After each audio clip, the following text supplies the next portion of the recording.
Ada's Ideas, The Story of Ada Lovelace, the World's First Computer Programmer, by Fiona Robinson.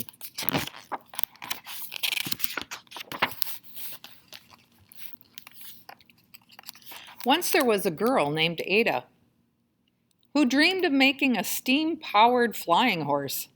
Her mother despaired. She wanted Ada's feet planted firmly on the ground. She wanted her daughter to marry and lead the ordinary life of a 19th century English lady. But Ada Lovelace's ideas would carry her far above the ordinary. She would become the world's first computer programmer. How was this possible that a girl of her era could defy her strict mother and become a computer programmer before computers even existed? The story begins with her parents. Ada's father was Lord Byron, a poet famous for his bold, imaginative writing. He was equally famous for his reckless ways. He spent money he didn't have and broke promises, even with those closest to him. Ada's mother was Anne Isabella Milbank, a wealthy woman, proper and ladylike. She was also a skilled mathematician who lived in a careful world of manners and numbers. Her husband called her the Princess of Parallelograms. Poetry and parallelograms. Ada was born to parents who were very talented and very different. A month after Ada's birth, on December 10th, 1815, her mother worried over her husband's wild ways, left him. She took baby Ada with her. Ada never saw her father again. Her mother so feared that she would grow up to be imaginative and reckless like him that she covered his portrait with a cloth, as if he could influence Ada with his far-off dreamy gaze. Ada's mother thought her own favorite subject, mathematics, would keep her daughter steady and serious. So from a very early age, Ada was encouraged to study numbers. Poetry was not allowed. Little Ada had lessons of all kinds to keep her out of trouble. Here was her typical day as an 8-year-old. 10 a.m. music, 11:15 French reading, 11:30 arithmetic, 1:30 work, 3:15 music, 4:30 French exercise. Poor Ada.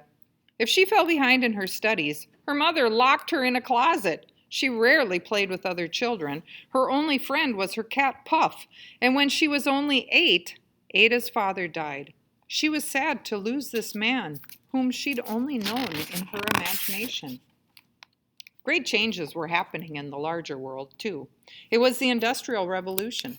Factories and cotton mills appeared everywhere across the English countryside.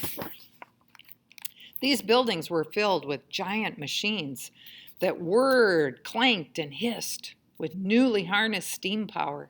Engineers had used math and science to invent these machines, which made goods like cloth, glass, paper, and cement far more quickly than if they had been made by hand. Touring the factories became a popular day out for the wealthy. The machines were thrilling modern wonders. Ada was fascinated by them. Her mother took her on trips to view these exciting new feats of engineering. Her imagination whirred along with the powerful engines, and her mind, so well trained by her many lessons, began to invent.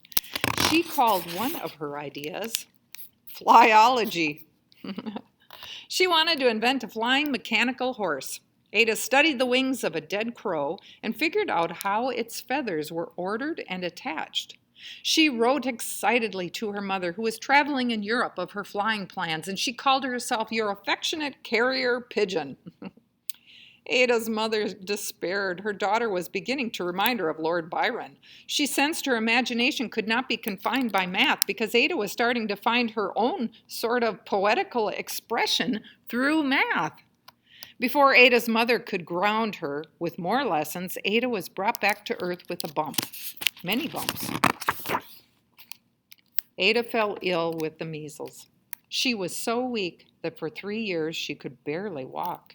She put aside her dreams of flight and focused instead on her studies. Happily, when she was 16, she recovered. 16 was an important age for a rich girl like Ada. It was when she was presented to the world as being eligible for marriage. After her lonely childhood, Ada was suddenly thrust into society. Her mother encouraged her to dress in beautiful gowns and go to grand events like balls. Ada was thrilled to escape her quiet, regimented life and sickbed. Meeting writers, artists, politicians, and inventors reignited her imagination. When she was 17, Ada met someone who would be very important to her future. Not a potential husband, but an inventor named Charles Babbage. And here's the people she met. This is her mother, always present and keeping an eye on her. She met Charles Dickens. She met Michael Faraday, a scientist famous for his experiments with electricity. And she met Mary Fairfax Somerville, math genius and Ada's teacher and friend. And Charles Babbage is here, engineer, mathematician, and inventor.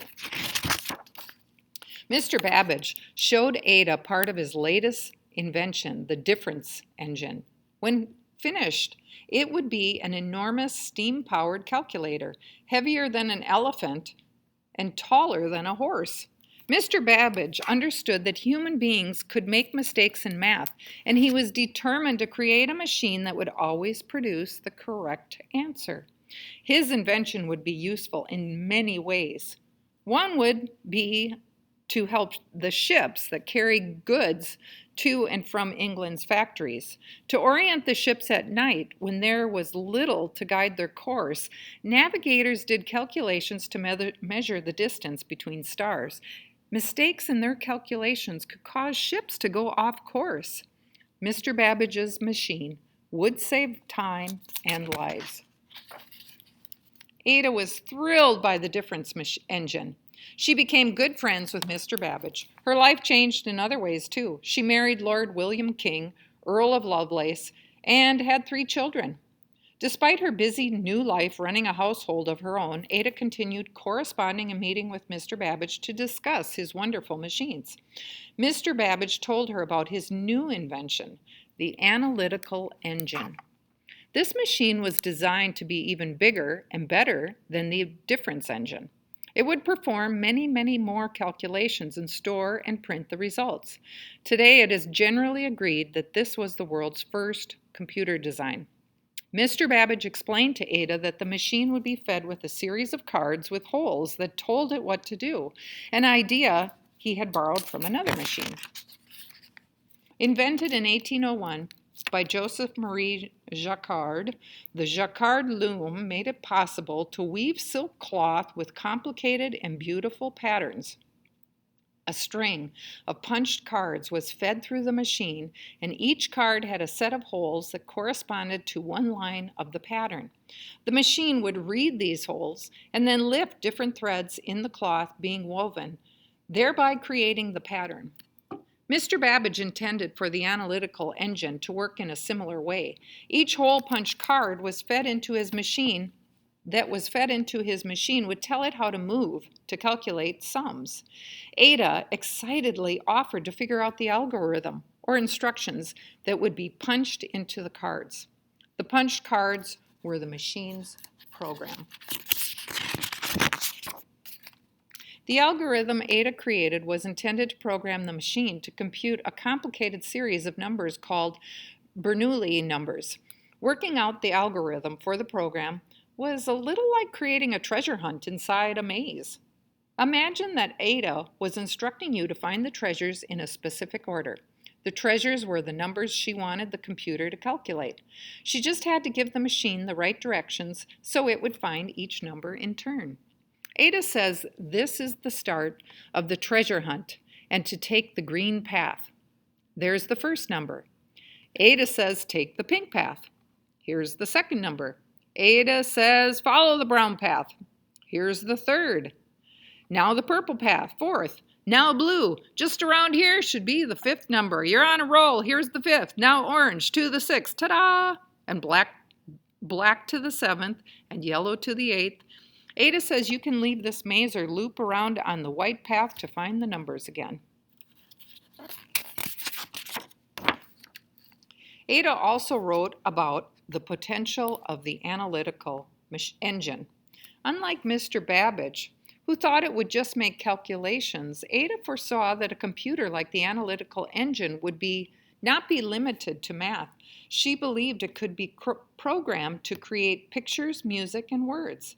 Anything that can be expressed as a sequence. This was a fantastic idea, but this is exactly what computers are capable of today.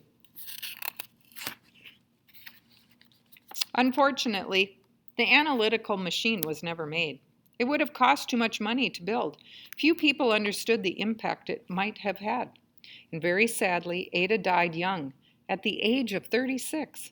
It took another 100 years after Ada's death for the first working computers to be created in the United States and England. The people who created them were stunned by Ada's futuristic notes and algorithm for Mr. Babbage's machine. Now Ada is widely considered the world's first computer programmer. For the girl who dreamed of steam-powered flying horses, a great imagination proved just as important as mathematical skill. With it, she saw a future no one else could envision.